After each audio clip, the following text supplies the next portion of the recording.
You want to drive faster? Listen in as Kinch Rendell, an SCCA National Trophy winner and multi-time Pro Solo champion himself, interviews the best autocrossers in the land. He talks fast and drives even faster. And now here's your host, Kinch Rendell. Okay, the show. We're actually in person here in Colorado. Usually I ask, but since I can tell where we're at, we're here at the house. And we have Jamie and Annie on the show. Please introduce yourselves. They look at each other. Okay, I'll keep talking. Go ahead. Jamie. Hi, I'm Jamie Yost from Northern Colorado. And I'm Annie Gill from the Pacific Northwest, good old Seattle, Washington. And what are you doing in town? I am visiting the Yosts and everyone else that I can possibly get my fingers on during the week, and just wanting to get out of Seattle for a couple days. Looking to get a Type R maybe? Yes, I'm going to pack one of yours when you're not looking and take it with me. Thank you. Thank you. The wife will really appreciate that. I do have another garage space. I haven't bought anything in a while. I could store a car there. You could. See? I'll even drive it for you. See? Yeah, exactly. That's yeah. I'm trying to let other people rub off on me to actually drive cars. I'd really just let them sit there and go, oh, yeah, I still have that. That's nice. So let's talk about some racing. When did you start racing, Annie? I started in 1998, middle of 1998. I had a friend of mine with the BMW M3 that just basically said, hey, BMW Club is holding this autocross race thing. You should come check it out. And I did. I'm like, hey, this looks interesting. And they were handing out flyers for a ladies practice that was a couple weeks later. And I came to that. And at the time I had an Integra Type R. And I showed up and I drive and I'm like, hey, this is fun. And I'm kind of good at it. And I haven't looked back. And were you into cars before that? Yes, to some extent. I kind of got into them in high school. I had a bunch of friends that were into actually Honda Civics. And my mom had a little Integra, so the first gen Integra. And so occasionally I'd steal that and go hooning around with them. And then I got into car stereos and car stereo competitions and then car shows and mini trucks and hydraulics, and I've won hopping competitions. So yeah, I'm kind of weird. And then I had early Integra that was a show car. And then when the Integra Type R came out, I'm like, ooh, I need that. And I was second on the list at my local dealership to get a 97. Oh. And since they actually ended up making fewer of them in 97 they expected, my dealership only got one, and I was second on the list, so I didn't get one. So I got one in 98 when they came out. In the meantime, I bought a 97 GSR trying to convince myself it was okay. It was not the same. So you were collecting cars before?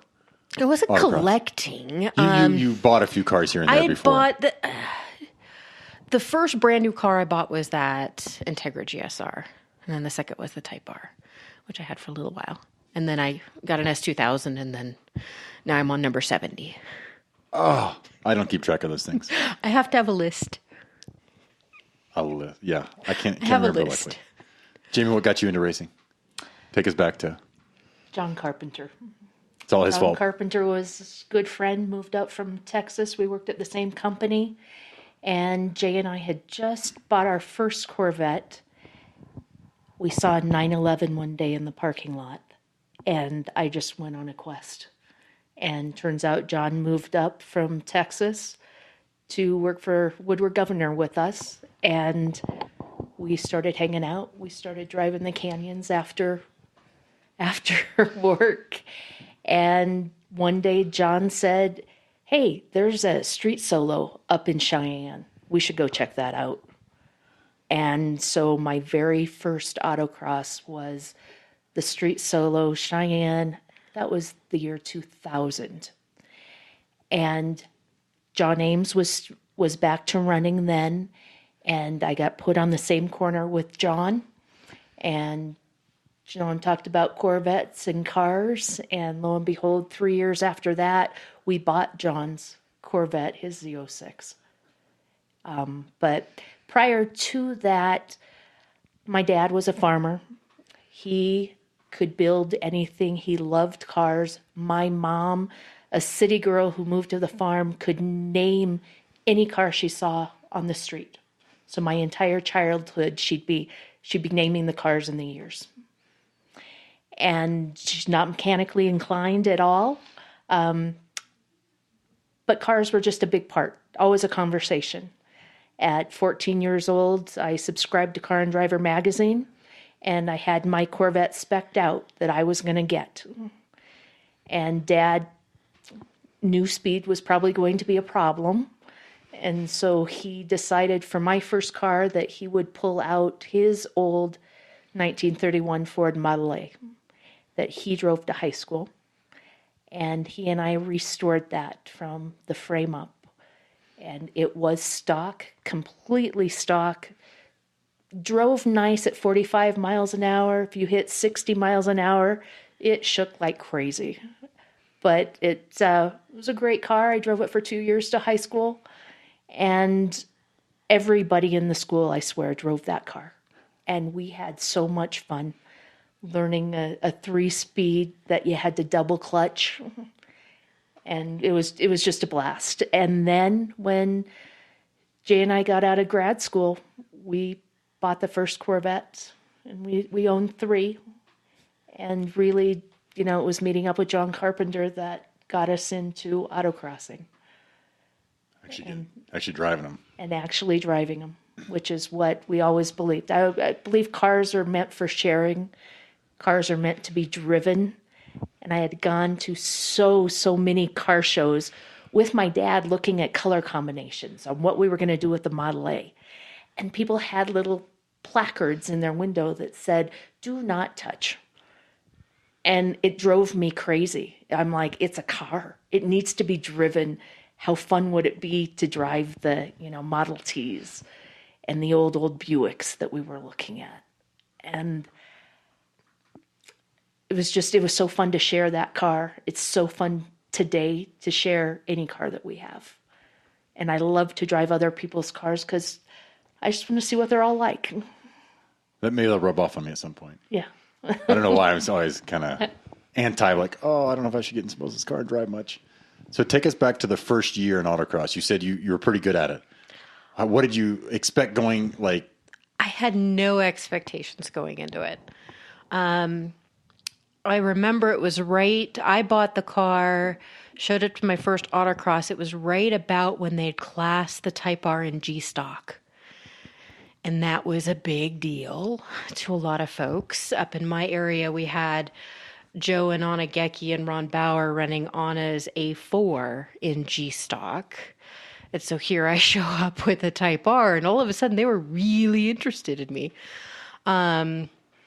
Ended up talking my way into like an intermediate school, like as my third or fourth event, and had Ron Bauer as my instructor. And he was a really great coach. He really helped me figure stuff out pretty quickly. So Did he ditch the A4 at that point? Yeah, and then he was driving with me in 99. And I think it was about I had no idea what co-driving meant. And, that meant I was driving to out-of-town events. I mean, literally, I had less than 10 autocrosses, and I show up at the San Diego Tour and San Bernardino Pro. And being that not a lot of Type Rs were out there, and I think it was the Mazda, I want to say 626, that was the hot car that had been in G Street before. And I think it was Barbara Leroy Bamey and maybe Jennifer Isley and some pretty fast folks. And I won my first pro. And it was fun. And I'm like, I really like this. And I liked the gals that I raced with.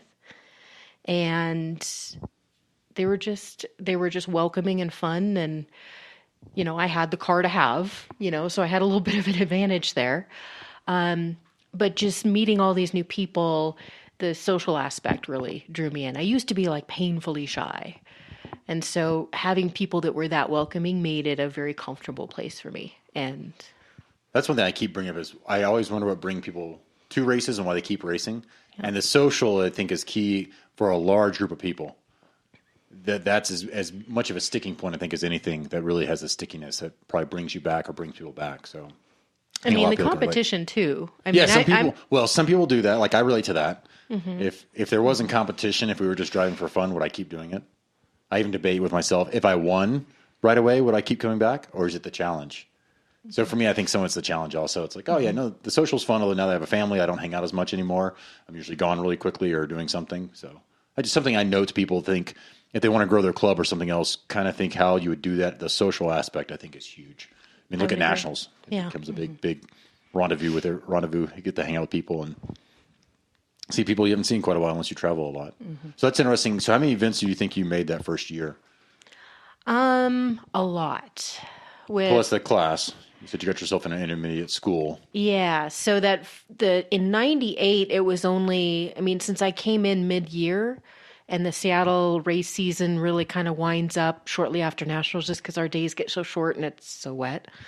In '98 I only did a handful, I want to say 6 or 7 events, all local. And then '98 when I was co-driving with Ron and we went to everything. Yeah. Including nationals, so that was fun. So I wonder if that's when probably David Fouth, he won, I think, a couple times on Type R. Yeah, I think it was Bob Endicott might have won that first year we were out there. I know Ron was battling him a lot. I can't remember who won. And that's where I had an S4 at the time when I first started in 2001. And here at altitude, I could kind of keep up at times. And that's whenever I kept going to nationals 2 years in a row and sucking. Maybe then I blamed the car and said, I got to buy a car. Because I realized that a Type R had the same width tires as my car that weighed 1,200 pounds more. And all of a sudden, a Type R at closer to sea level is a lot quicker than up here. So, Jamie, take us back to like the first year you did that, which to me seems crazy. Like I don't think they allow the street solos anymore, Right. Because there are curbs and people. Yeah. That was pretty crazy. That year, we then came up and did some Denver events with the Colorado region. I think we ran maybe 3 or 4. Didn't buy the SCCA membership. Didn't, know. John Carpenter was great. So he had come from Texas A&M, and Texas A&M had a great sports car club. So he had a lot of autocross experience under his belt. And so he told me, go out there, find out what the car can do, push it to its limit, and then back off. And that was the best advice anybody could give to me. I spun my first run ever, and that made me back off. I was spin happy that entire summer, those 3, 4, 5 events we did. It was crazy. I was on street tires. And I ran SSL with Melanie Pora, Debbie Lassen, I think it was Jamie Lou Thompson. And we always had at least 5 ladies in SSL. We all ran Corvettes. And they were so welcoming, so nice, so fun, and coached me away from spinning all the time. And then we decided we were going to get Hoosiers. So we bought Z06 sized wheels, so 1 inch wider front and back. And that immediately put us into, was it ASP? Or maybe, no, I think it was BSP because we just had the Corvette coupe. So we ran BSP, I think. And John was co-driving still at the time? No, he never co-drove early on, just coached on that. It was just Jay and I. Jay ran open. I ran ladies. And then I moved to open to fill the ASP or BSP class. And we just started running and bought the SCCA membership, stayed in that, ended up buying John Ames's car. And I think I drove a Corvette my first 8 years of autocross. You're supposed to start in a Miata here. For everybody else listening, yes. It's Miata S2000 Corvette. And at the end of that 8 years, I was frustrated because I was not getting any faster. I had plateaued. I took every class I could take. I was taking Evo schools.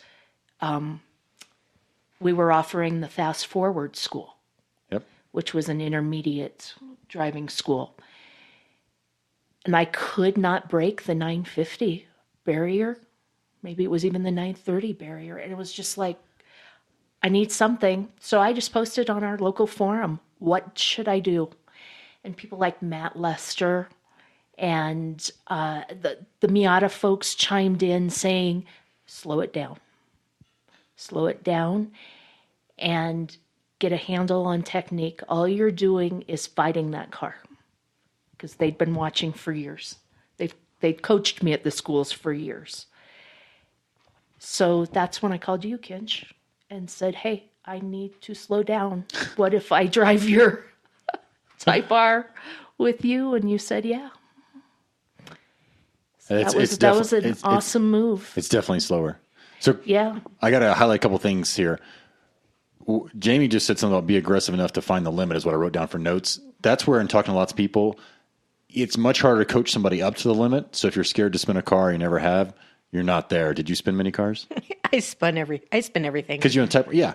So that means she gets to the limit and therefore over the limit and then has to figure out how to dial back. That's something I've noticed about fast people, and how much seat time you got your first full year. That's something else. Seat time's key, but then I'm now thinking, well, you couldn't break 950. For one, you weren't in the most competitive, probably BSP car or B whatever. The other thing is, if you've got some hangups or got some habits because you're in too fast of a car or you're too aggressive all the time, it makes sense to probably be drastically different. But what are your thoughts on getting better? You might have been quicker right out of the box. You won your first pro in the first full year, it sounds like. Yeah. One of the things that, even though people make fun of me a lot for, that I think has really helped me is I switch cars a lot. So up until my current car, I had never brought the same car to nationals twice. It might have been a similar looking Type R or S2000 or something like that, but it hadn't ever been the same car. And switching cars literally every year, it forces you to drive what the car is doing and react to what the car is doing rather than what you expect it to do. So that's one of my issues, is that I could jump into a car that I don't know and be fairly fast because I have no expectations. I'm just reacting to what the car's doing. You're reacting to when it's pushing or doing something to, okay, have to back off at that point. But I don't have expectations. I'm not going in with, oh, this car is loose, or oh, this car is pushy, or whatever. I just drive it. You drive it to the limits that it presents to you. That's interesting. Whereas me, since I drove usually the same car forever, I'd almost look at turns and kind of assume what I could do. See, that's what I'll do when I've been driving a car for a while. But if I jump into something different, all that goes out the window. I reset, and I just drive what the car is telling me. All right. And that's the good thing to take in, because I've noticed when I've got other people in my car, it was Bob Klingler or somebody, Barry Out, one of the two, they didn't slow down for something. I was like, I'm slowing down there.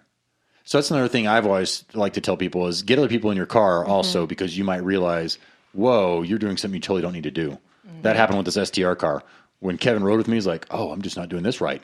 And he pretty much matched my time the next run. So that is very interesting. Let's talk about co-driving a little bit. Lots of co-driving help, not help? I mean, was it helping when he was coaching you back in the Type R? Yeah, absolutely. So I've had a number of different co-drivers. Sometimes there were 3 of us in the cars. And I really like having co-drivers.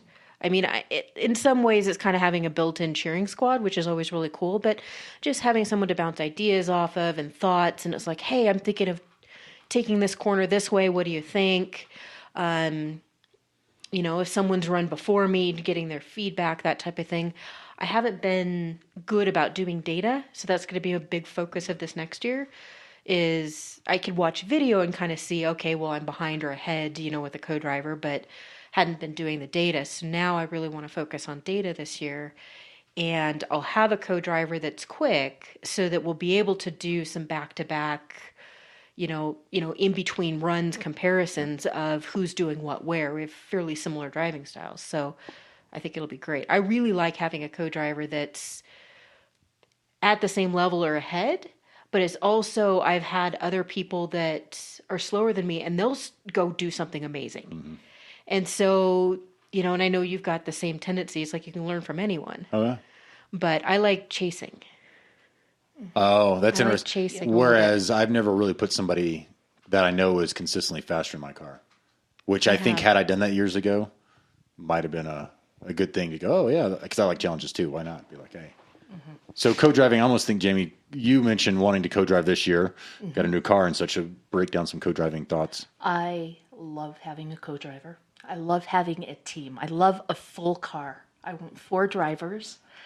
We can all learn from each other. When you and I drove, what was that, 09 or in 2010, I thought I knew how to slalom and never thought I knew how to do a sweeper.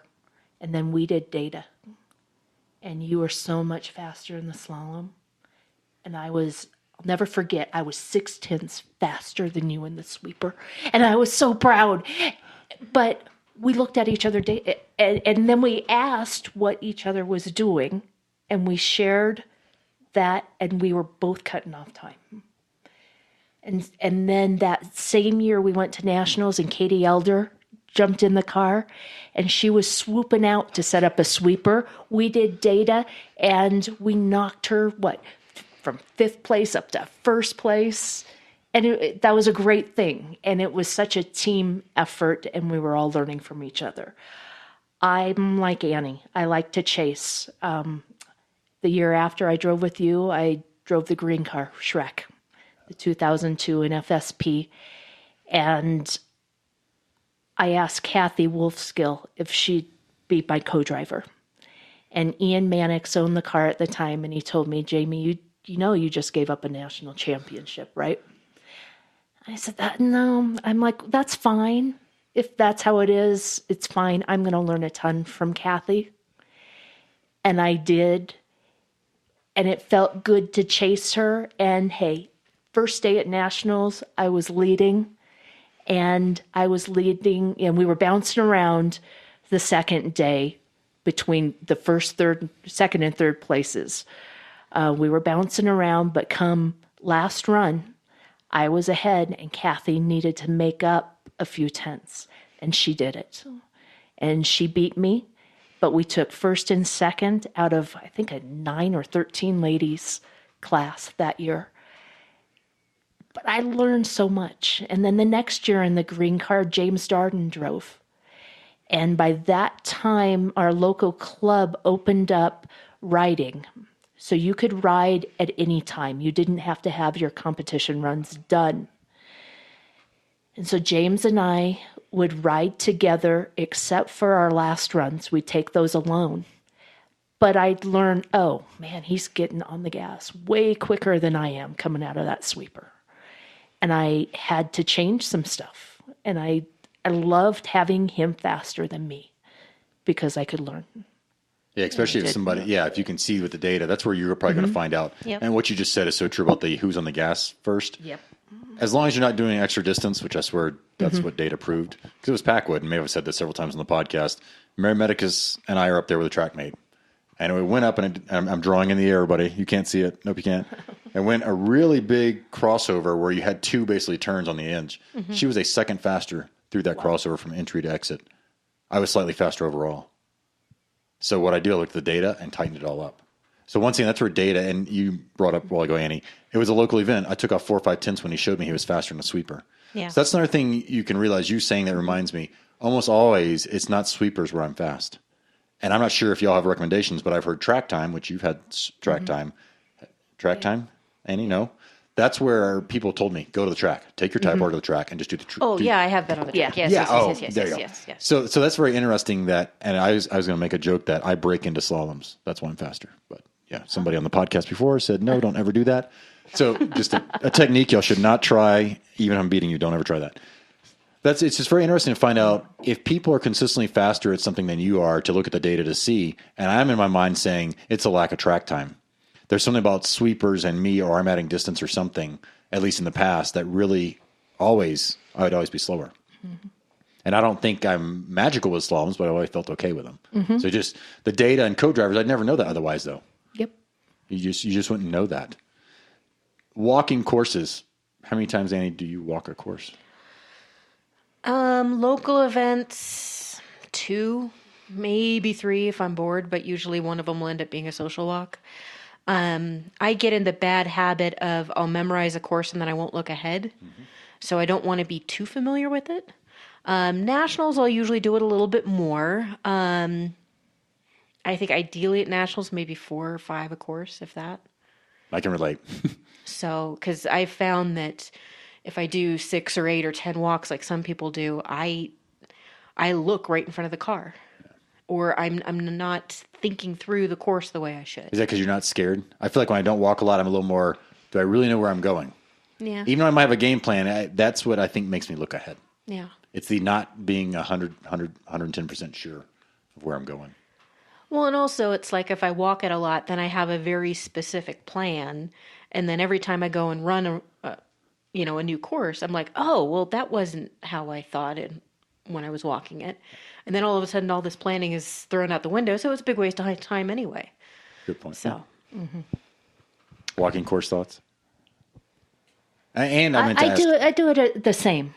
I will walk locally 2 times, 3 if time allows. have you changed that over time? I've probably cut that down Okay. over time. I like to walk nationals as much as I can. I need to memorize the course. I think it was Bill Lampkin Oh, yeah. who taught some local classes, said to pick 3 key cones on a course. Really concentrate on those. So I still do that. I still try to pick the 3 cones that I have got to nail. And then if I can memorize the course, then I start thinking about car position. I want the car pointing here this way. And that's really important for me. I need that, and then I'm more comfortable to look ahead. Otherwise, I feel like without knowing the course well, I am looking cone to cone. Interesting. And that's where I think with different either personality types or whatever it is, or how our brains work, that the totally opposite thing can produce good results. When she mentioned key cones, did you think of anything that you pick out on walks? Is it general, take a left, take a right, 5 turns here? since I have a tendency to pick cars that are gutless wonders, I look for straights. I'm like, where can I get on the gas early? Where is something that looks like a wiggle really just a straight? And where can I get on the gas early? So get on the gas early. Are you also breaking down what line would I take to make that easier to get on the gas? Yes. Are you thinking flatter lines? Just, I mean, it's my car's, it's an STX FRS for anyone who doesn't know. It's easy to get on the gas early. So it's just a matter of picking the spots where it's like, hey, this is a straight. Let me make sure that the car's positioned here. So when I do get on the gas, if it pushes or oversteers, I'm not going to hit it something. And does that car push or oversteer much? Like, would it move you very much offline? Like, how close can you get to these cones before you hit something, I guess? I hit a lot of cones, so I don't know if that's a good question for me. My car, if anything, it's very neutral to slightly pushy. I like the high-speed stability after having too many S2000s that wanted to kill me in high-speed stuff. I have that, I really want a stable high-speed car, which will make it slightly pushy in the low-speed stuff, which is going to be those places where I'm trying to power out of a corner, which, you can't power out of a corner in an STX car, but that's kind of what I'm looking for is, I might have a little bit of corner exit push, and I can deal with that more than I can deal with a loose car. You just open the wheel?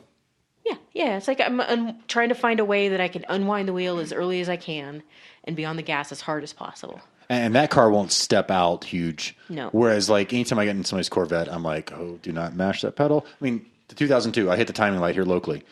And it took me 10 minutes to go, how did I spin this car out? Well, I mashed the gas pedal in a rear-wheel drive car thinking that it was gutless and somehow ended up circling. And I want to point out that you said hit a lot of cones. The fastest people are at least very close to the cones, and I think they're touching cones and sometimes knocking them over. David Fouth, I must say again, is the only person I know that went through a whole season here. Didn't have a single cone. Oh my gosh. That would not be me. He forgot that during the podcast. He was second overall that year. He didn't have a single cone. So that he's an anomaly that I'm sure he touched some cones. It's like when every once in a while, if I don't make the challenge at Pro Solo, I go and work the challenge. one, I'm mad at myself. For two, I want to watch the fast people. If you're working a pro solo, they are moving the cones almost every run. They're slightly touching them. Just a pet peeve of mine. Please, everybody, check the cones if you're working them. It's amazing how close people are to the key cones, I would say, once again. Yeah. The ones where any extra distance really is just a penalty. So it's interesting that walking the course, what people are trying to pick out from it. I like hearing, and if people listen to previous podcasts, you'll hear all kinds of different thoughts of what people do, how some people section it into chunks. They have plan A for the first third, plan B for the second third, and he's in kart mod, and his name is Paul Russell, and he's won a few times. I'm like, oh, I never thought about that.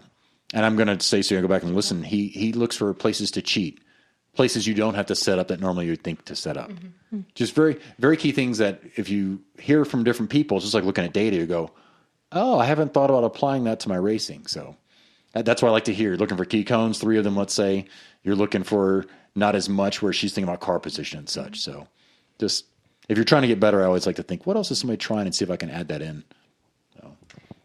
And this is interesting to me because I'm very opposite of what you want, Annie. I want a looser car. I want oversteer. I love counter steering. I love pulling out, and that comes from the 8 years in the Corvette. For me, it was all counter steering. It was trying to correct what went wrong. And I want to go back a little bit because Jay's and my strategy on buying cars was, hey, if it's a national championship car, it's set up right? So the only problem is the driver. So for 8 years or however many years we ran John Ames's Z06, we did not change the alignment one bit. Did you check it? Yes. Okay. Checked it. We had the settings. It was checked regularly. Shocks were checked. Shocks were sent back to Penske, Guy Ankeny, to check the Penske's. Turns out John has his own setup that he likes, and it didn't occur to us to ever compare that to any other Z06 driver. And then we started changing things. And then I wasn't counter steering as much. It wasn't reacting strangely. So that was a big lesson. To learn that everybody has their different setups. Oh yeah, and that's for people that co-drive. It's interesting if you're Yeah. very opposite of trying to pick a middle ground, which people have said. They said usually it makes them a better driver if they can kind of pick a middle ground. But I think it's a big point there. If you jump in somebody's car or you buy somebody, especially when you buy an alien's car, I don't think we're all the same capable physical, whatever he has and other people have. I don't think that everybody can do that. But I truly, truly believe, like Annie has said, driving a variety of cars in a variety of, different power, different torque, different handling, front wheel versus rear wheel drive makes you a better driver. I finally driven a rear-wheel drive, so hopefully I'm becoming better. So you've driven some high-power cars? I've driven lots of things. The most fun is Eric and Lori Hyman's GTR. I can second that. Oh That my gosh, is the car's unbelievable. amazing. Is it just the launch? Is it just It's the get up and He go? didn't let me everything. launch it. He didn't let me launch it. Is it just the go power? Like what's It's so just amazing? everything. It defies physics with the size of that car and what you can do with it. And it just makes you giggle. Literally, my first run, Eric was riding with me, and I laughed the entire way around the course. Even when I would ride with Lori, I would laugh the entire way around the course. And course workers would be like, who was that giggling in your car? Oh, that was me. So to me, that car is so big and so powerful. I'm just like, It's It's amazing. It is easy to drive. It's It hard to can- describe. It can, even though it's huge, it is nimble. It is. It can slalom amazingly. they weigh like how much? 37? I don't know. 35? They're up there. I spent 2 years in Shrek, always lining up with Lori. Yes, lining up against Lori for morning runs, Saturday morning runs. And she'd making beautiful noises over. I just close my eyes and pretend it was Shrek. And she would blow me away. Just like, was it 2 seconds in the first 100 feet? I mean, it was so horrible. And then Godzilla broke at El Toro, and I offered Lori a ride in Shrek. It's like, how does life in the slow lane look? So she drove that. Eric got the car fixed. She went back. And then that same year up at Crow's Landing, Shrek broke, and they said, Jamie, we owe you. I'm like, okay. Every run, I'd come back, and Eric would say, would you like a little more power? I'd say, yes, please. And by Sunday morning, Eric said, would you like to try launch control? I'm like, yeah. Yes, I'd say how much? Just a bill, 2 bills, how much? And oh my gosh, you hit the gas on that, you have to shift to second immediately. Just, Paddles? boom. Mm-hmm. Yes. Okay. And it throws you back in the seat. And I would squeak and be like, eek, when it all kicked in. It was phenomenal. Yeah. It was just indescribable. So you've also driven Porsches? I've driven Porsches. I've driven. What else makes you giggle? Like the GT3, every time I came back thanking Salil, I'd be like, thank you, this was fun. So I did. I had the luxury this summer of running a Porsche Club event in Packwood. And I did 3 runs in an early GT3. And then I did my last run in Leeds and Wendy Gulick's new GT3 RS. And I was just like, I didn't need to do this. My budget really can't afford it. Both of them were amazing in very different ways. I mean, I truly enjoyed both of them. And then we had another local that's got a GT3 that has allowed me to take a couple runs in it. And I'm like, I really should stay away from these cars because I really, really, really, really, really, really want one. But with my car ADD and how long I keep cars, it just doesn't make sense. No, they go up in value. I mean, it makes a lot of sense. It's an investment. It pays back. I'm being really bad right now. I mean, I don't need any more enablers. I try to justify GT4. I'm like, they go up in value. It's probably what, I mean, it's not a car, it's an investment. It goes up in value. Yeah. So describe to me, I relate to I try to start with an S2000 to describe the power in a GT3. How do you describe the way the engine revs and goes? It just is kind of never ending. It's just like this constant flow of power and glorious noises coming from behind you. And, it's like the heavens open up and this wonderful thing happens. And I would say that would be my second favorite car that I've driven behind Eric and Lori's. Eric, Lori, do not let me in your car. Yeah. I don't want my list to grow at all or change around at all. Yeah, it's pretty amazing. They're very different, obviously, between the two.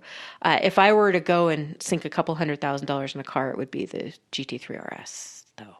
Because that's just... I mean, I'm sure I even care what class it's in. They seem pretty cool. I mean, if it's GT3 plus a little extra, it's got to be amazing. Yeah. Some things are worth the price. Yeah. In case you only live once, just do it. Right. I can't take it with me. So exactly. You can give it to me. Oh, as people keep telling me, you can't race a house, but you can live in a car. Mm-hmm. So you can podcast in a car probably too. I probably don't need it. Don't even need this house. Right. Okay, so now we're all going to go buy GT3 RSs. Buy the car. We'll all share a house. We can live in the barn. Yeah. We'll make a barn dominium. Done. Oh. There we go. Good barn dominium. There's a lot of car space. So take me through some of the other cars that you've owned. So Type R. How much time do you have? We don't need all 70. Okay, other cars you've raced and bring back good thoughts or memories or winnings or fun or challenges. The cars that I've owned that I've really enjoyed, I would say I love my little STX FRS. The fact that I've had it, gosh, it's going on 3 years for this one, and I had a clone of it for a year before it. So it's almost like I've had it for 4 years, which is just mind-blowing to me as well as to everyone else. I would say my second favorite was my blue STR S2000 CR. That was a fun car. That's one of the few I only have a few that I really, really regret selling. That's one of them. The other one that I regret selling, not because it was a great race car, is I had I don't know if you ever saw the pictures, the GT3 RS green colored Cayman S Sport. So that didn't end up being a good autocross car because at the time it was stock classes and you couldn't go up or down an inch, and it had 19-inch tires and it was just horrible gearing. But the car was beautiful and fun and whatnot. I had a lot of fun in my STIs, my STU STIs. As Brian Peters would say, that I would launch anything, including an STI, with a 90 or 180 degree start. I still would. I like launching. I launch everything. I launch my FRS, and all it does is make noises. It doesn't actually go anywhere. So I would say those are probably my favorite. Is my 3 street touring class cars that I've owned. Nice. Jamie, take us through some of these. Z06. Well, Corvette Coupe, Corvette Z06, Type R with you, the 2002, which I would say nothing slaloms like Shrek. And I will go out there and I'd put my money where my mouth is on that. That car was solid. 1,900 pounds, 275s. 255s. Oh, okay. 255s on that. Unbelievable. That, give me a 20-mile long slalom and I'd be in heaven in that car. Fabulous. And then I drove the Civic with you, and the STS Civic is a hoot. It's so fun. You never think that you're going to have a blast in a 1989 Civic hatchback. SI Yeah. Civic.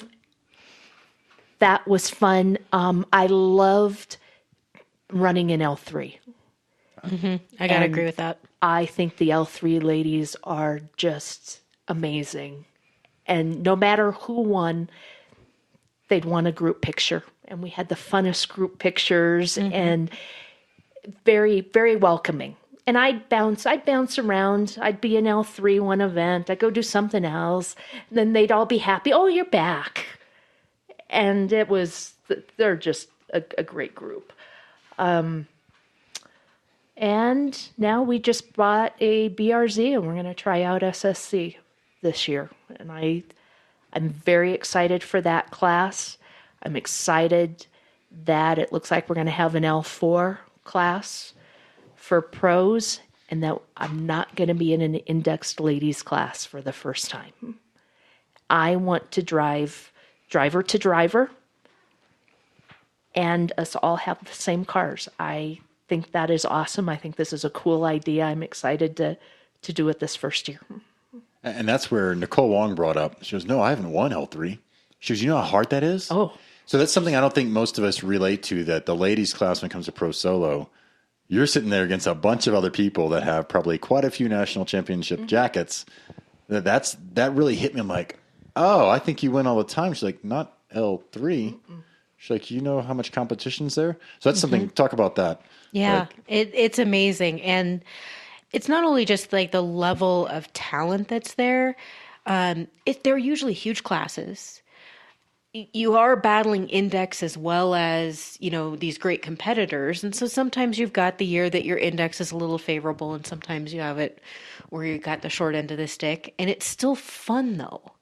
That's the great thing, is that it's still fun with that group of gals. I mean, I have switched over to running open, and my last holdout was running L3 and pros just because of how much fun it was. So, and I mean, a lot of the reason why, Jamie and I know each other is, bonding over Shrek, because I drove Shrek before she drove Shrek, and then L3, and just... I've made some absolutely amazing friends in L3, and we're all competitors. We all want to win. We can't all win. But the level of talent nationwide in L3, I mean, all the ladies' classes in pros, L1, L2, L3, they're all stacked, just absolutely stacked. So I've spent the most time in L3. I've been in all of them, but most time in L3. Yeah. That's something I don't think most people realize. It's just you take the top probably... I don't know. The top half of the class probably has championship jackets. I'd say Dozens over time. and dozens of jackets. Yeah. In those Each ladies' time. classes, yeah. So it's tougher to be taking like 3 or 4 open classes and putting them together. I'd written down, I wanted to ask you, like, open. What has you jumping into open class so much? A lot of it is I need to be pushed. I noticed that I would make similar mistakes at a lot of events and I'd still do well, so it didn't force me to fix them the way I should have. Running an open, I don't pick easy classes. I mean, I remember, I think it was even Crows this year, I trophied an open at the tour, and he's like, couldn't you pick an easier class to run open? And I'm like, why? Why do I want an easy class to run in? I mean, the level of talent in STX, and I've run STR and STU, it's phenomenal. And I like the guys, and they push me, and they support me. So kind of being forced to chase makes me fix my mistakes and get better. So break that down. Is that a mental thing? What are these Mental thing. mistakes? It's mental mistakes. Yeah, well, it's like, like go into a corner too hot and go flying past, my apex cone and, sometimes still win. And I'm like, well, I couldn't do that if I was running an open. And I was comparing myself to the open class anyway. So I needed to force myself to get better because I'd kind of also hit a little bit of a plateau. And I'm like, okay, well, what do I need to do? Well, I kept comparing myself to open. I'm like, I just need to run open. I haven't run ladies in a tour in many, many years, but it was pro solos and the nationals itself. I was still running ladies. So I'm wondering if you were overdriving, basically, is what it sounds like some of the mistakes were. Because it didn't matter? You were already ahead, or you were trying to go that much faster? I was chasing the guys' times anyway. And so it's like, okay, well, but I wasn't then fixing bad habits. You could almost create bad habits because you could go get one good run in. No, you're pretty much going to win, and then probably way overdrive, basically, or way overdrive. Or potentially. Or underdrive. There are times it's like, oh, well, I've got a lead. And, I know Jamie and I were just talking about this, was it last night? Yeah. Is that sometimes you get in this habit of driving to the level of competition you're at. Mm-hmm. And if you're like, okay, well, I'm at the top, great. And then it doesn't push you. So I need to be pushed. I need that kick in the butt. We tend to just drive enough to win. I was more than that. A ladies' class. I would locally drive just enough to win. And then when I did, they're like, give us a chance, go run somewhere else. And that was cool. Going up to X class and running that, I never expected to win it.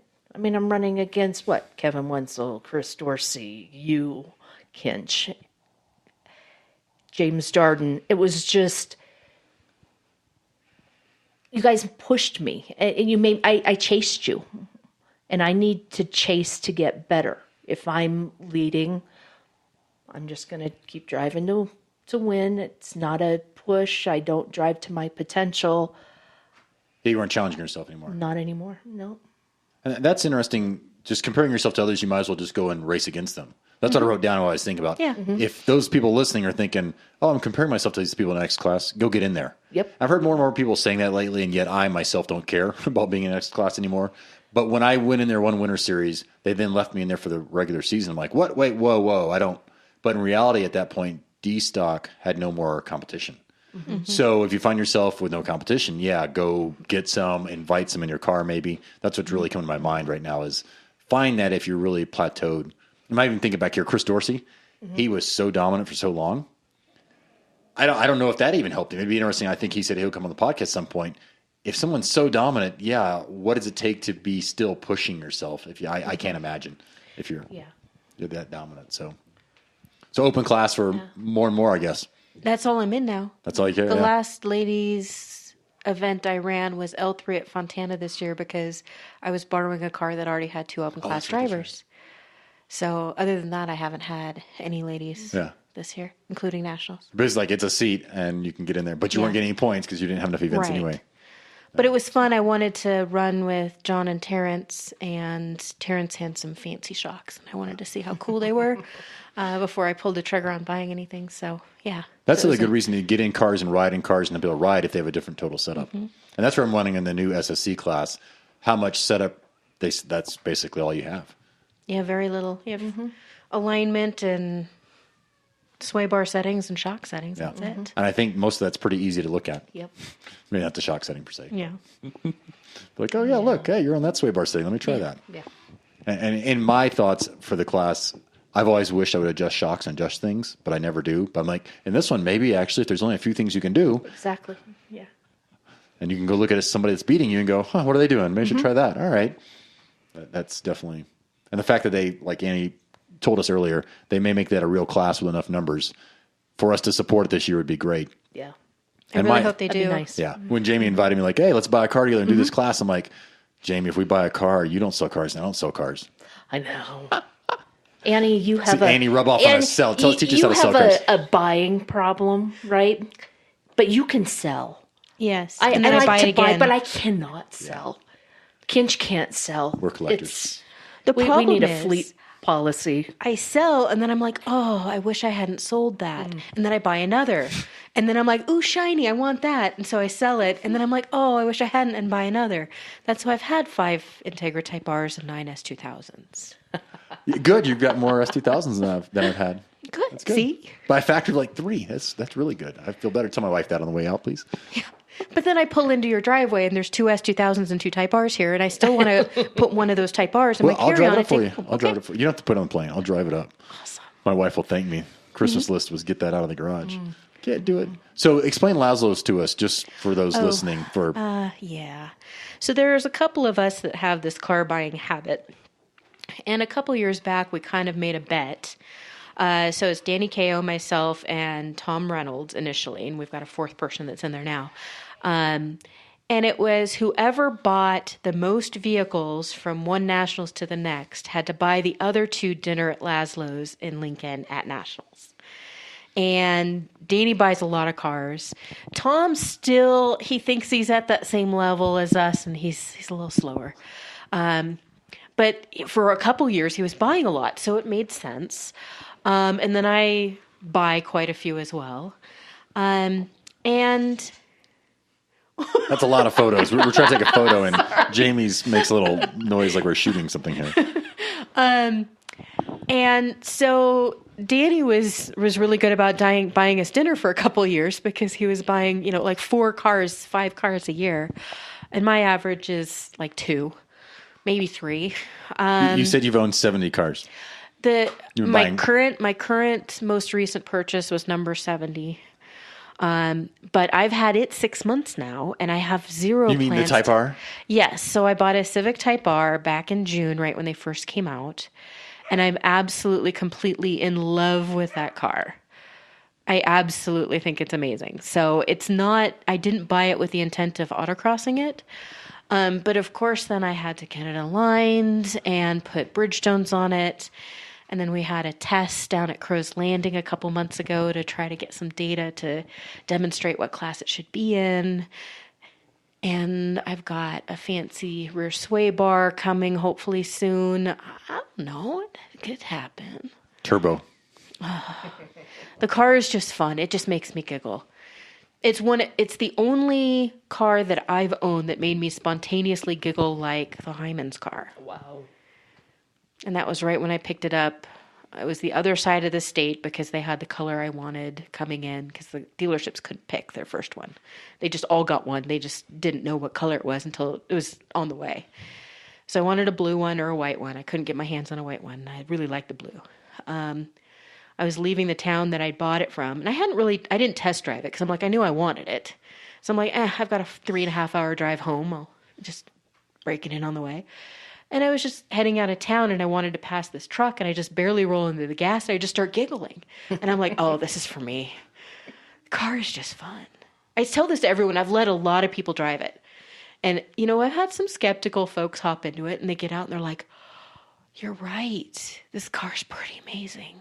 So And they do good things for torque steer fixing. there's really no torque steer. They figured There's something out. really no torque steer. Yeah. and it transitions really well. It kind of doesn't like sweepers so much, but at this point, I only had like 245 Bridgestones on it. So, Only. yeah.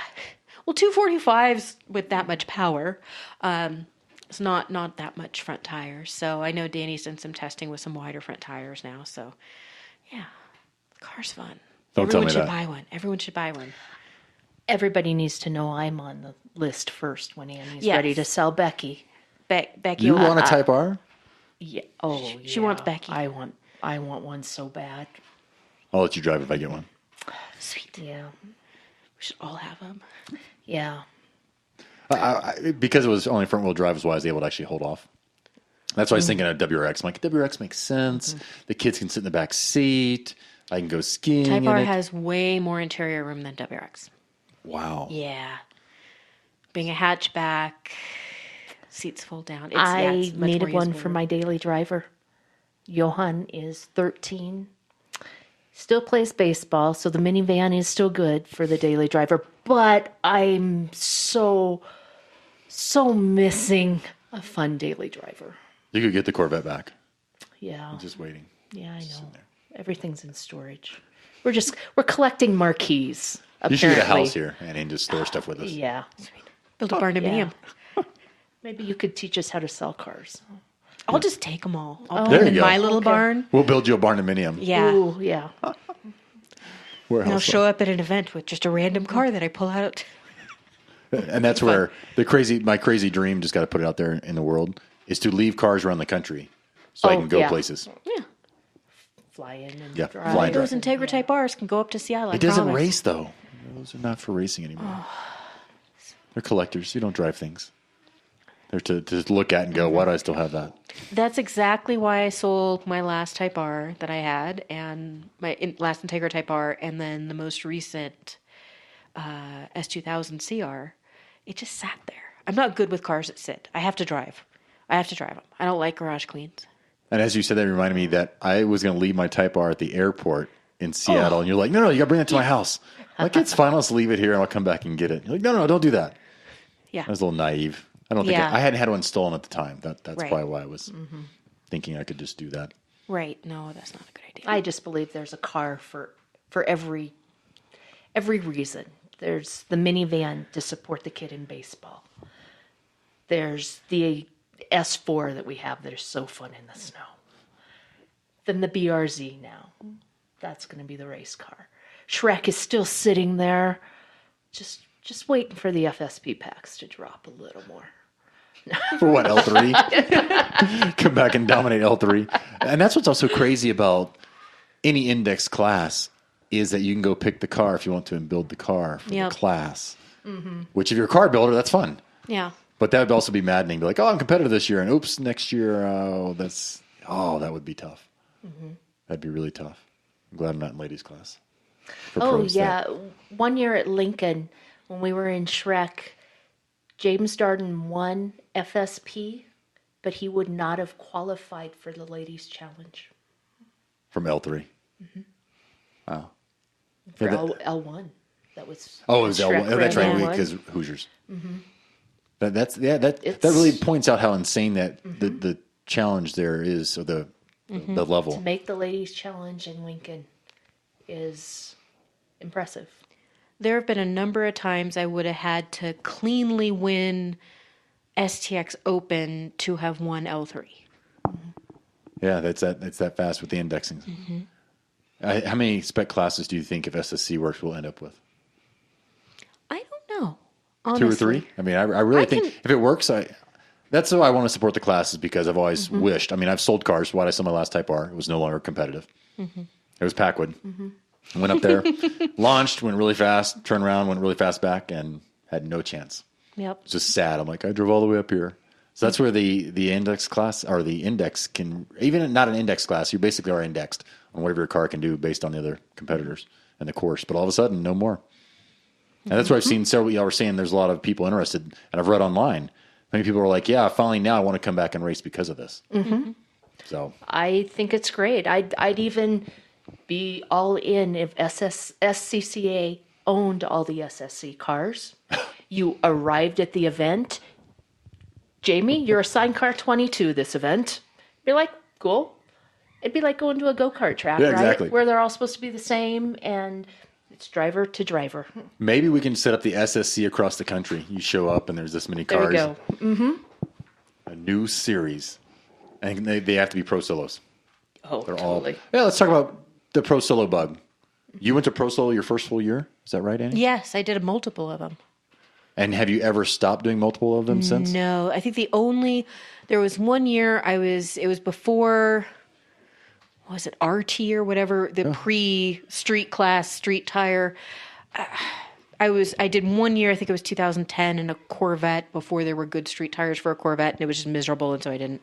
But other than that, I've always done a full series for pros as well as tours and nationals. What you hear me is crying of jealousy. Like once I finally realized, I'm like, oh, there's pro solos. I went to one in a year. I actually happened to win that one over those really good people from your area, Ron and such. I'm like, I cannot believe this. And I didn't do another one that year.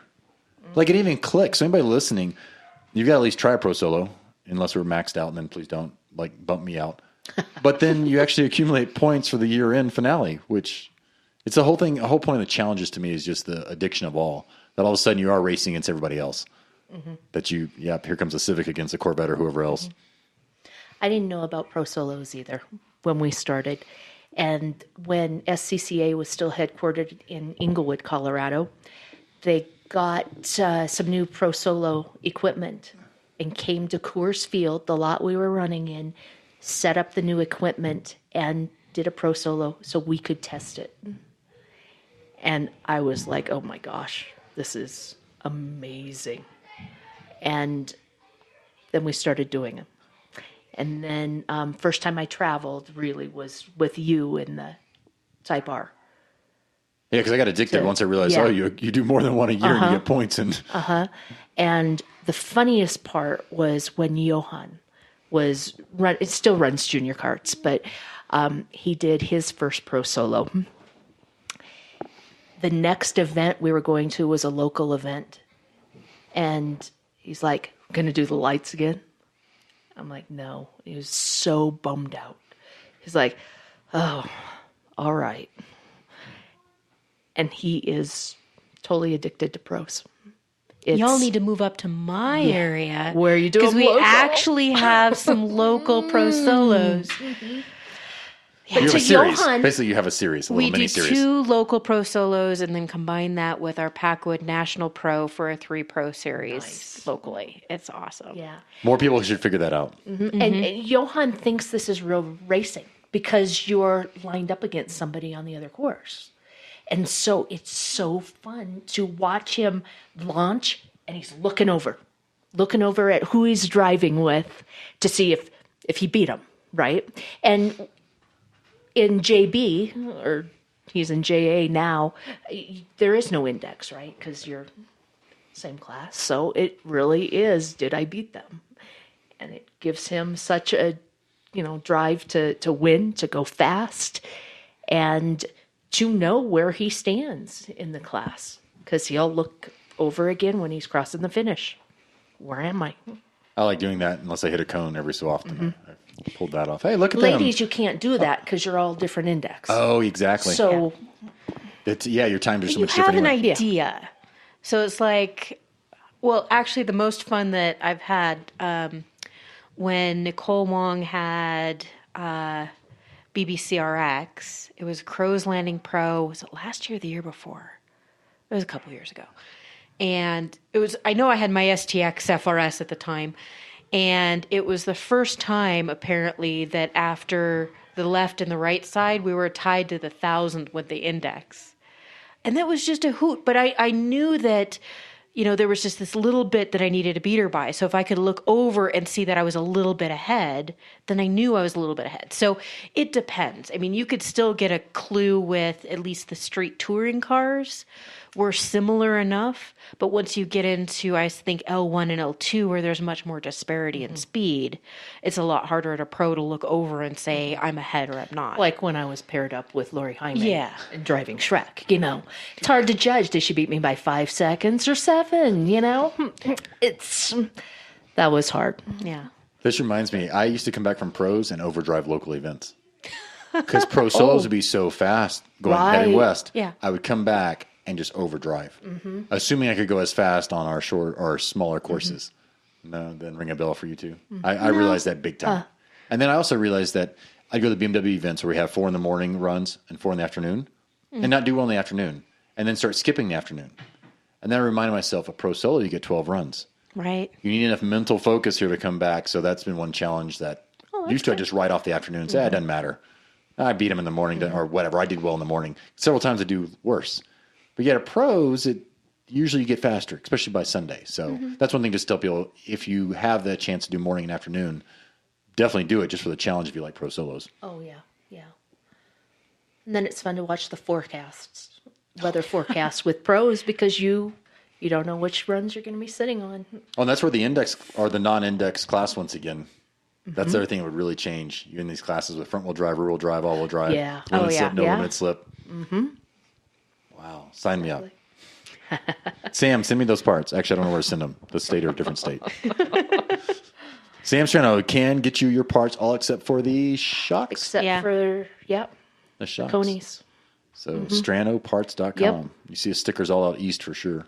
Yeah. Every car seems to have them, especially Corvettes. Sam hooked us up. It was great. All the fun. All right, so we've talked about course walking. Oh, here's the other thought. I'm saying that out loud so I can think about what we're going to talk.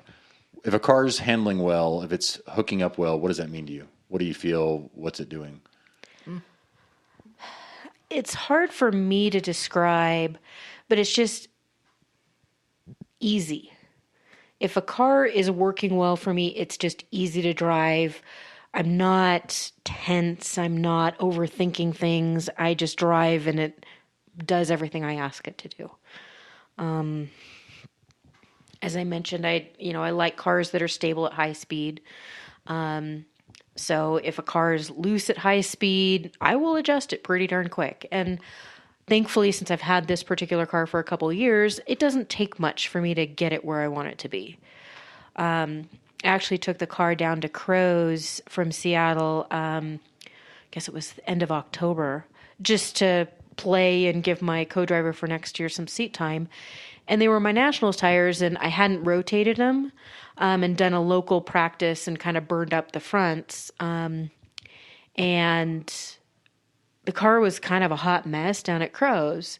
And so first couple, runs, it was loose and also pushy in certain ways. And so it was kind of throwing some shock settings at it and got it to settle down. But, it took a couple runs to get back into the groove of things because I didn't trust it again.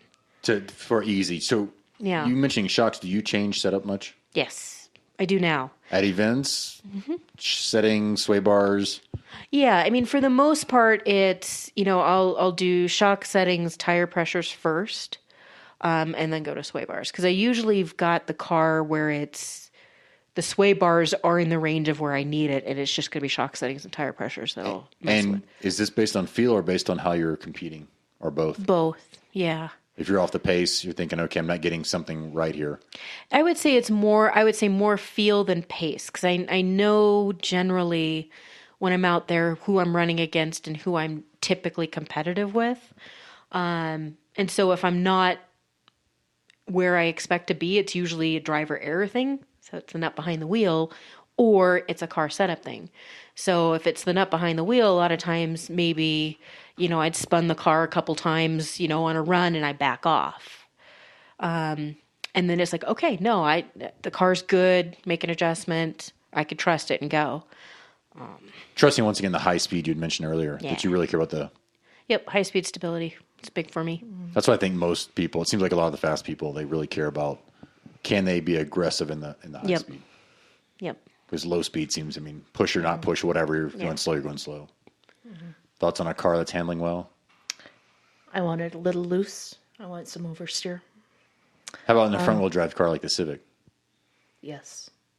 Because, same If thing. you can, I want the back end to come out a little bit. Of course, high end stability is good, but I want coming around a sweeper in the slalom, I want a little wiggle. It feels right. I have quick reaction time. I'm good reflexes, and just the enjoyment of driving the Corvette. I like counter steering. I like input and having that effect. Did you grow up on gravel roads? Yes. So did you play around on gravel roads? Yeah. So that, I wonder if it's the Corvette that got you liking that, or if it's because you played around as a kid or a youngster. Could be. I grew up on a farm. I was driving, field roads, dirt roads when I was 12. Yeah, and all the trucks are rear-wheel drive. Yeah, yeah.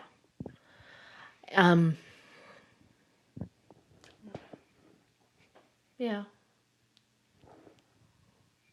Oh, I was just trying some podcast technique. They say if you're quiet long enough, people will just keep talking. So I was sorry for that freeze out there. It's hard for me to have a pause like that, but I was there with you. Going, oh. Yeah. That's just interesting. Somebody brought up, hey, ask people what they think about a car that's set up. What's it doing? How's it set up well? And the whole feel thing, I don't ever credit myself with having feel. What I realize is a car is not loose to me until I have to correct for it.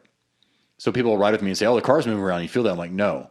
Because as long as it doesn't get out of control, that I don't have to mentally go, oh, fix it. It doesn't even register to me. So that's where I think I've always wanted my cars to be looser, and people that don't left foot brake think they are crazy loose. Oh, that's one of my main questions. Left foot brake ever? I do not. Never did. No, my left foot is binary. I'll put myself or my passenger through the dash. Especially in a Type R. Yeah, on anything. I left foot braked until I drove Shrek. And then Ian said, no, this car does not react well. So I had to stop.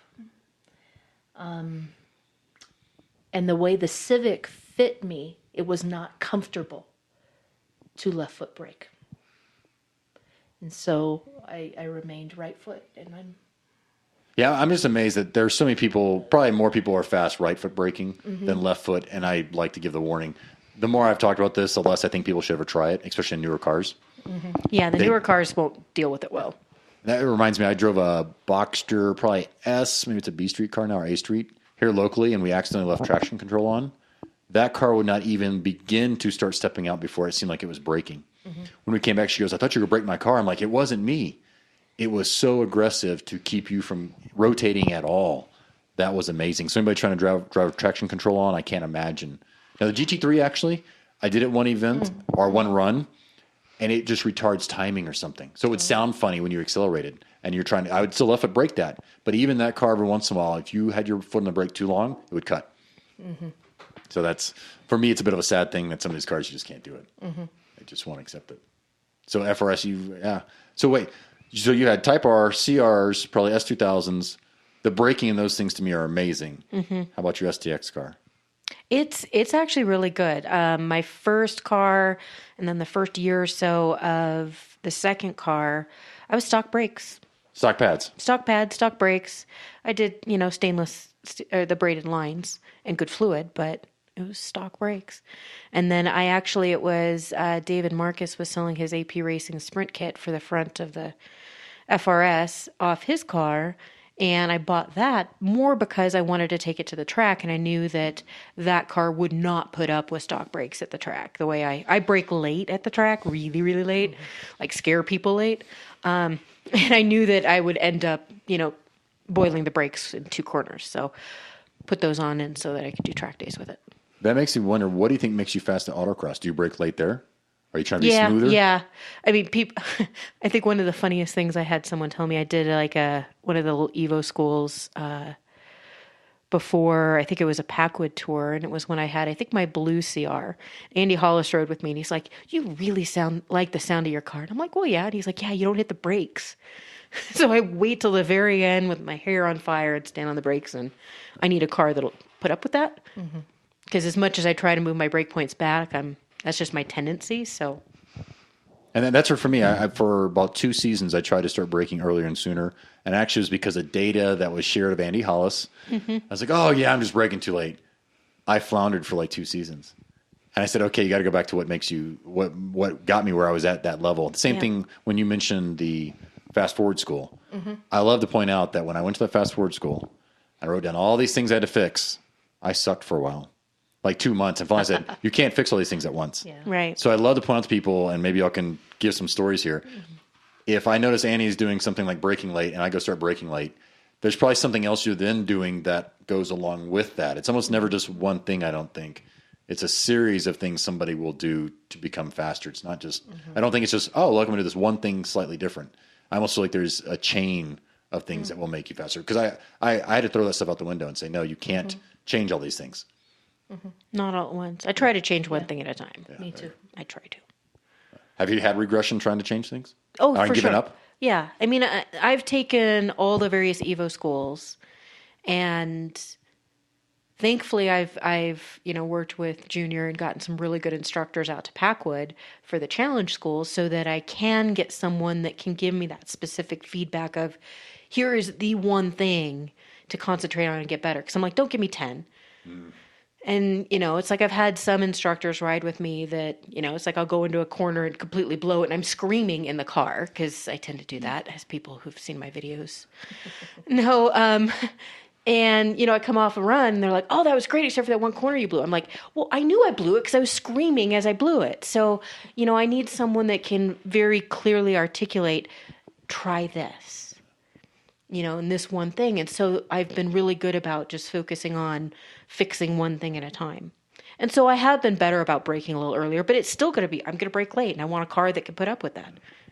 So I was glad to hear the FRS can do that. Because the stock, when I drove here locally, I was like, whoa, this just isn't working. Like, it was like ice mode or something really weird. It just didn't seem to. Sam set us up with some good brake pads. Okay, I think pads are. No worries. That's where I've already talked to the Panther Plus, is the old name. I'm forgetting who they are now. They were called the Panther Plus for the Type R. They've gone on every car I've owned ever since. That material, they really break. Even the Sprint. Across the forums, of course, how many people race Chevy Sprints? They don't slow down because their pads are, I'm doing a thing about the size of 2 quarters or something. Once you put that aggressive pad on there, it would actually stop. Like, hey, all you stock people, if you want to keep yourselves alive in your car from being scrunched by these pads. Yeah. So, What's really helped me get better and figure out what to change is having people ride with me who yell at me very quickly what to do. Kevin Youngers is fabulous at this. He talks the entire time he's riding with you. Do this, no, that, blah, blah. And I can react quickly, listen, and implement. And I see the chain. So, no, I entered the slalom wrong. No, turn quicker. Set or get in tighter. And I see how those all affect one another. yeah, it's a chain altogether. Yes. That's interesting. And that's where when I ride with people, I usually ask them, can I talk during this run? And I guess, once again, the difference is some people probably can't take it in. Yes. So maybe you have a camera in the car. I mean, a Civic, you can't hear what somebody's saying. But I like to point. I'll put my hand in front of somebody's face and be like, look that way. Yes. Like, I want you to turn your head, which is the biggest key in racing for me anyway, is looking ahead. So that's very interesting. I'd challenge people to have people ride along and try the talking. And if you don't think you can focus, then record it with a video. Yeah. Yeah. Because sometimes I now am in the bad habit of not remembering exactly what just happened. Although usually I can stop and ride with somebody and say, hey, I said this, I said that. And for me, usually, if you're not close to being close to the top, distance is the first thing, almost always. They're just too far off the cones that really push you out and keep you wide for quite a while. So like, it comes back to having co-drivers or people jumping in your car. Yeah. Andy Hollis at a Evo school grabbed my helmet while I was driving, wrenched my head like 90 degrees and said, you need to look there. And it was like, thank you for doing that, because I didn't think I was supposed to look that far ahead. In 180s, I swear. And it was like, whoa. That's where Wenzel gave me the top compliments. It was at the whatever, our tour up there. Because you were looking all the way across. I'm like, if it's a 180, I cheat to look all the way over to kind of pre-program the brain of where the heck I'm going. How far ahead, or how would you describe looking ahead? I keep, excuse me, I've got a cold. I keep thinking I don't look ahead, but then I can look at pictures and video and see that I do. I try to keep my eyes up and look 2 or 3 things ahead, and it's tough for me because and that's why I don't overwalk a course, because then I'll just look right in front of me. I'm like, oh, this was the cone I was going to do this at. versus if I'm a little less familiar with the course, it forces me to look ahead. There's been sometimes it's like I'll run a course without walking at all. And I do well because it forces me to look ahead. So, if I'm teaching novices or something like that, that's the one first thing that I try to drill into them is like, you've got to look ahead. That's for people that say they don't, like James Yom, because he plays video games. I can't fathom, but he truly says he memorizes every little piece. So think if you weren't allowed to look ahead, or if you couldn't see very far ahead, I guess you would have to do that. Yeah. So maybe for some people that would work, I think it's a very small percentage, but I'm a minimum of 2 features ahead.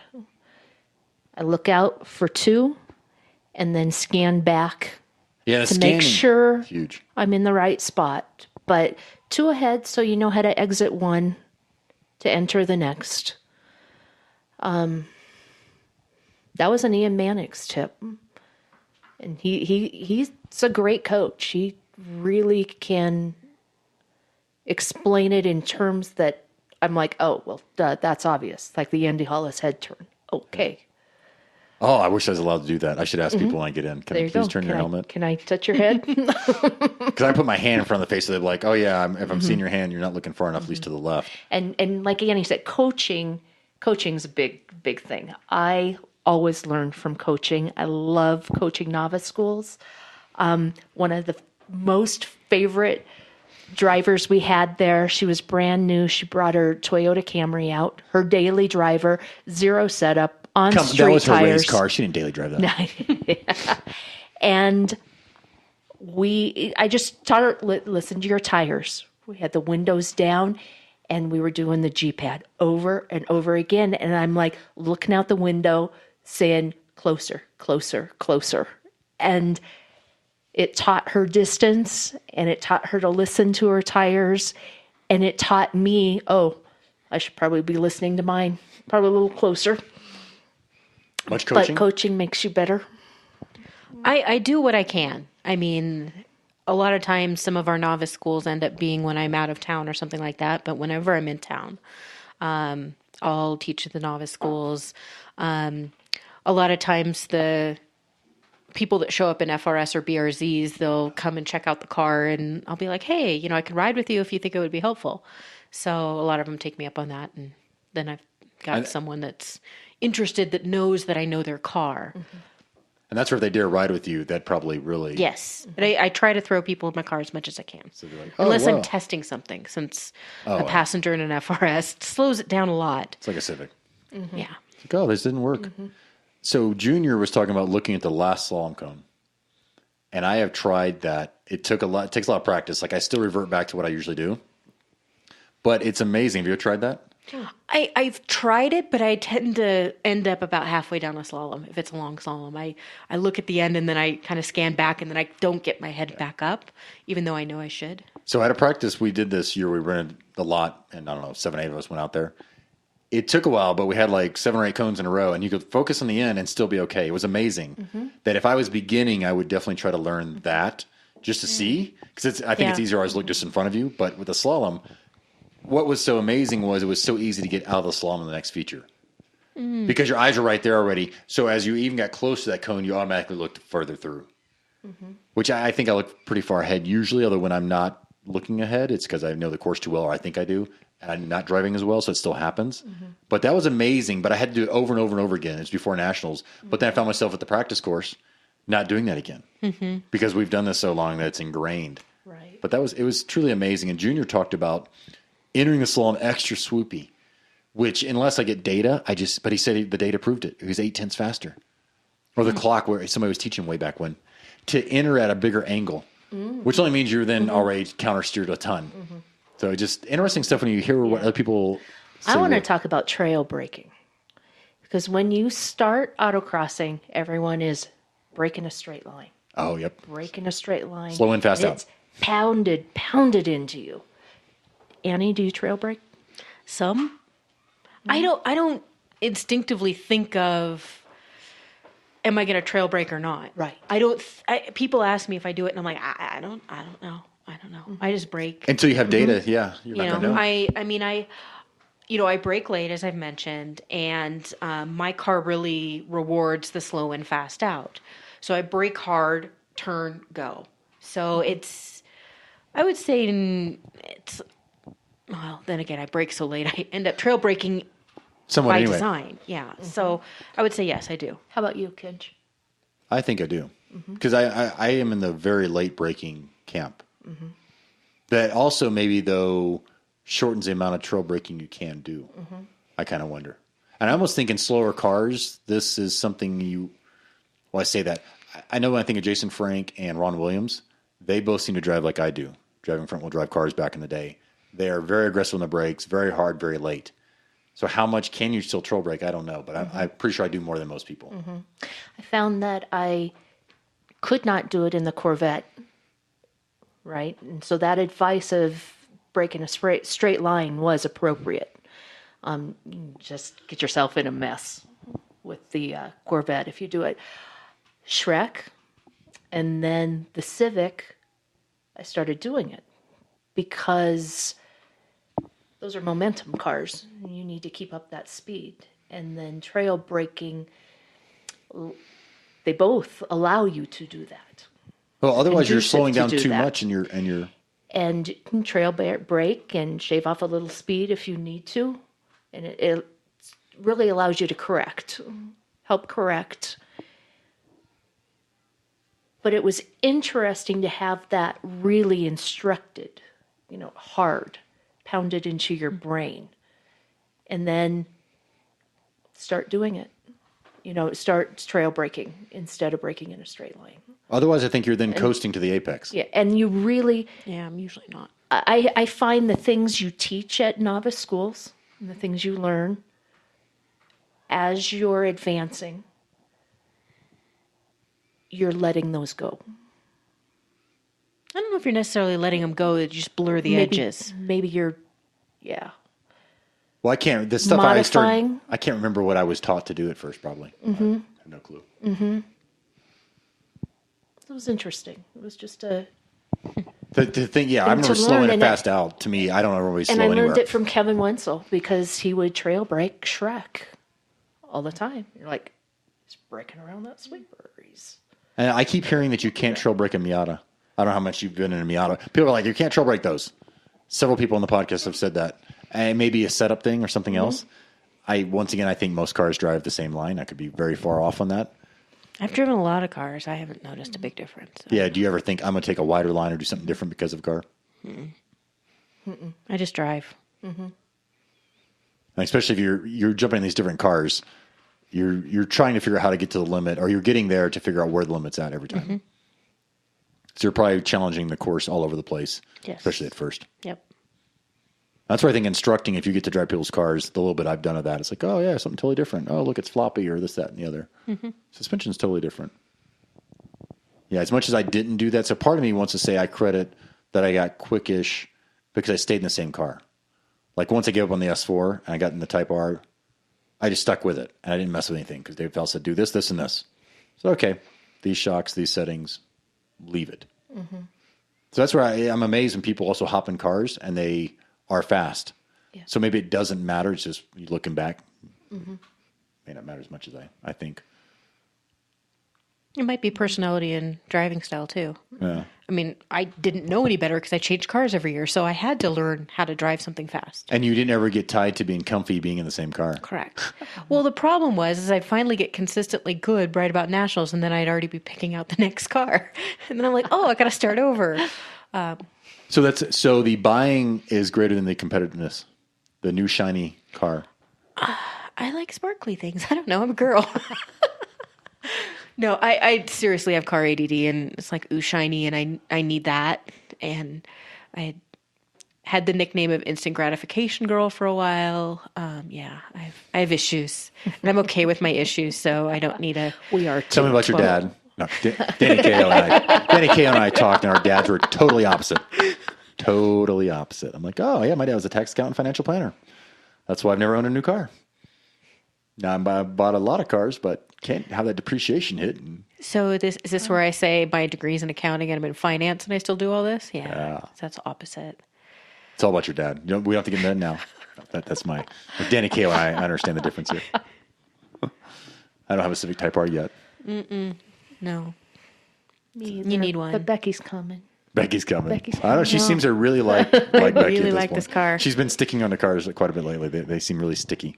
Well, I've kept the race car the last couple years, but I've cycled through a ton of daily drivers. I've had 3 current generation STIs, a couple different BRZs. I don't remember what else. So why do you think this is sticking? Is it the challenge of doing better in the car, of winning in the car? Is it that much fun? I just like it. I mean, I'm not a truck kind of gal. I don't have the space for a truck and trailer. So I needed something that I could stuff a set of wheels and tires in and take all my gear to an event if I needed to. I mean, a lot of times for out of town events, I'll get someone who has a trailer to take my wheels. So then I just have to pack my own gear in the car. But I like having something that I can actually fit everything in. And my driving style works with that car. First time I drove one, it was when I had my black STR CR. And it was the Nationals Test and Tune course. And Andrew Pilata and I switched a couple runs. He drove my car, I drove his. And I'm like, wow, I really, really like this car. And his driving style is similar enough to mine that the setup was just perfect for me. And I think I was just like a couple tenths off him. And I'm like, this works for me. So, went home and stripped everything off the CR and sold it and got a FRS. And But by it was a the slower end car, of right? Was it? Yeah, a slower car didn't matter. It was a slightly slower car. It's not that much slower. I mean, in the whole scheme of things. I mean, Yeah. the S2000 wants to kill you all the time. And I was kind of done with that. But literally, I know I came home from Nationals, and by the end of September, I had my first STX car in full STX trim at a local pro. I set all the parts up. Sam was shipping me parts before I even had the car. Because it was fun and felt good. Yeah. The car makes me happy. It works with my driving style. That's why you should not drive other cars. See, everybody listening, do not drive other people's cars. You might end up buying other cars. Well, I would have bought something else anyway, but sticking with it, though, is the whole package of it being easy to drive, fun to drive. I could put all my stuff in it. Oh, yeah, and like the S2000. Okay, it's cool. Yeah, I mean, I loved my S2000s if I could have put all my gear and a set of wheels and tires in one. But if I'm like driving down to Crows or Southern California events, the entire state of California with a trailer, you have to go 55. Mm-hmm. And I want to be able to put my stuff in it and go 70 or 80 or whatever. You actually just pointed out probably why I stuck with the S4 for so long. I never jumped in anybody else's car. I can only imagine had I gotten a Type R and compared the two and been like, oh my goodness. Yeah. Right, That's what I started in, was a Type R. I was so close. My stepdad was supposed to sell me one. He had one, 98. Wasn't willing to drive it up here, and for some weird reason, I didn't just go get it. How foolish of a You're kid was wrong. I not to just go get it? It was for sale. Yeah. We mature and we learn. Just buy, go across the country, pick up Chevy Sprints, drive them back, whatever. I haven't Any done kind of that. nice car like that. It's worth it. All right, so some of my wrap-up questions are, if you could build any car, what car would you be building?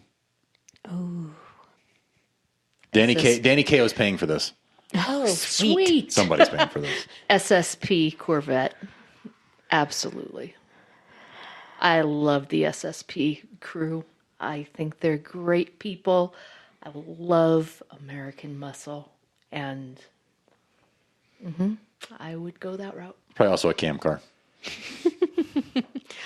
I'm torn with either doing like a clone of Godzilla, like Eric and Lori's car, or a GT3 RS. Since those are the two most fun cars that I've ever had autocrossing, it would be one of those. But I think it might depend on what color I could get in either car. I like my bright, shiny, obnoxious colored cars, and I don't think you can get GTRs in, a bright orange or a bright green or anything like that. I've seen a pink one here. I'm sure it's not stock. Yeah, but Danny's paying. Right. I'm just saying. Because The colors, Porsche, the colors on the Porsches that you can get are pretty darn amazing. Yeah. Yeah. That's if they'll let you buy one, from what I understand, and if you get the paint to match. Well, not even all the paint to match are that. There's some factory colors that are pretty darn amazing. I don't Some of stop the- by these dealerships. I don't let myself do what y'all just did yesterday. Yeah. It's not right. Yeah. It's very fun. Yeah, usually I ask what your favorite car was to drive, but y'all both kind of already ruined that one for me. Sorry.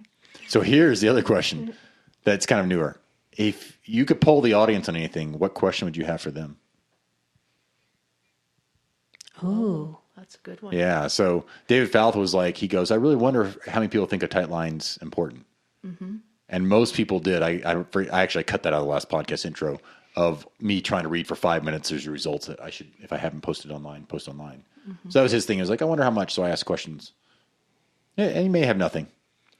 I would say I've seen with the street touring crowd, there are some people that slam a car into the ground, and others like me that are like, hey, I want the suspension geometry to still work, and I don't slam my cars to the ground.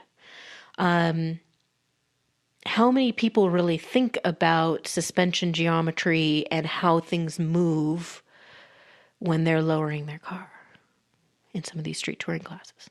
Yeah. And while you're thinking, you don't have to have a question for this. You rallycross at all? I do not rallycross. Have you ever? I did once. I did a rallycross in a Dodge Durango with deflated tires. It was a lot of fun, but I'm like, I used to show cars. I have a thing with them being pretty and clean and not beat up, so that's a tough road for me to go down. I'd do someone else's car, but I couldn't do it to my own. I took the S2000 out. That was fun to a practice day, but it started ripping a little piece of plastic off the bottom of the front in front of the tire. And I was a little bugged. I was like, oh, but that's where finally the weight transfer made total sense to me. Because you could truly feel it on a slippery surface. It was a huge deal. So for people that haven't done that, I'd recommend it. Plus, I know some of the programs need some help with more people. You're up by Dirtfish, which is a big deal. So that's another thing. I used to always think I'm going to make it more of these. At least this year I made it to one practice day. That was quite a bit of fun. So I would ask, how many changes do you feel you can make at one time when you know you need to make an adjustment on the car? I am still only comfortable making one single change at a time. But you don't have that opportunity really to go that slow at a tour, at nationals. Hopefully you're not doing it at nationals. But, when you've got 3 runs, how do you make your changes? I've had co-drivers who will make 3-4 changes at the same time, and I'm like, holy cow, I need to know what one change is going to do. well, and Annie, tell me, how many changes would you make? Typically, I'll do one at a time, unless the car is a hot mess and I can figure out why it's a hot mess. And I know that making multiple changes will fix it. So, I know my car really likes fresh tires. It works best. Everything's best. My brain works best with fresh tires. Once my tires start going off and it's a hot mess, I need to make shock changes and tire pressure changes at the same time, possibly even a sway bar change. Probably because of the experience you've had of doing enough of this. Yeah. You know if what? I stick with a car for more than a year, I could figure that stuff out. And I know, oh, hey, I make this, and this change. But a lot of times if it's like when the car was a hot mess at Crow's, I did 2 things and it wasn't enough, and then I did a third, that kind of thing. So I kind of gauge it. That was an event that I think we got 5 or 6 runs. So I had the ability to do that. Or throw my co-driver out with, here, I'm going to change these 2 things. Let me know how it works. Another thing people pointed out is that if your car's cold and your tires are cold and you go make a change and your tires finally warmed up. I factor that in for sure. Absolutely. And that's where John Ames I talked to him at length one time about buying an RX-7 it was Ace Street back, or Ace stock back years ago. And he basically came down and said, if you can buy a new one with a warranty, get one, because they're such an odd car. At first, they're cold engine-wise, so you have lots of power and cold tires. And he goes, that car changed dramatically from the first to third runs. You then had a hot engine and hot tires, so you had no power and all the grip. I don't know if any other current cars could ever do that. Maybe a new Z06 on the track might have issues like that. But so it's just weird that the tires on some cars can change so much from run to run. That's what it reminds me of Pro Solos, that a Civic with cold tires like this year at Packwood, I'm like, I'm going to pull up on some little pads in the shade in the barn. That's not legal, so I quickly pulled the car off. But those cars, first runs are almost throwaway. That's another thing about being in a spec class. I must say one more nod to everybody's the Yeah. same. So It's going to be an interesting season. yeah. Anybody to thank? Co-drivers? Anything else? I don't know. Any other sponsorship? Good things that have happened? I've got a couple folks that really have helped me with my car. I've got Doug Chase at Chase Race up in the Seattle area. He used to autocross with us a lot, and he opened his own shop, and he supports road race and autocross and everything. Drift Office, which has done my dyno tuning, and the number of dyno pulls that my two cars have had. They do a lot of R&D using my cars, and the reason why my car has the nickname Princess Drama Queen is because if anything's going to go wrong with the car and the tune, I will do it. And so I keep presenting them with new opportunities to learn how I've broken the tune. And FR Sport's been great. I mean, Sam Strano over the years has always been great. I mean, there's lots of folks that are just super supportive of the sport, and so that's always good to see. OS Geiken, that guy. OS Geiken, that guy. OS Geiken, Extra grip. Yeah. Yeah. I'd thank Jay and I would thank Johan first because this is an awesome family sport. And I am so lucky that all three of us like it. We all want to go. I can't imagine one of us staying home. So I thank them for that. I'm very thankful we have all the same interests. And I thank you, Kinch, because you made me a better driver. And it's like we're yin and yang. You make me loosen up and enjoy what we're doing and not be so serious and organized. And I give you some organization. Oh, she gives lots and lots. Barnum and floor plans, lots of it. I think you have an FJC card up there that Jay might be working on right now. Yep. And I just thank everybody who has let me drive their cars. And I owe people rides. So come drive my car, and it's just across the country. There are just amazing people. Ralph and Katie Elder have been just so supportive and so fun. Across the whole country to Junior, to the Garfields, to everyone who supported Johan and making him love this sport.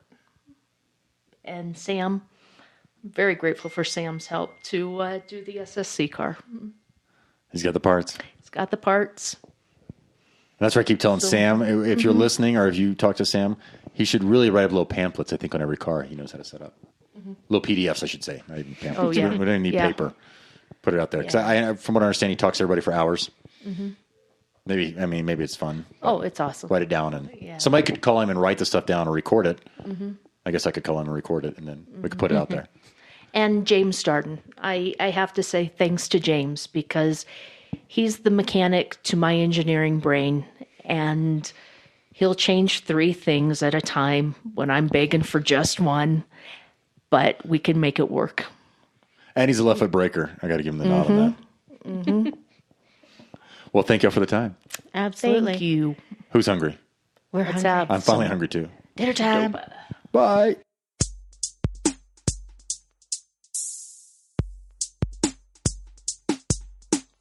Thanks for listening.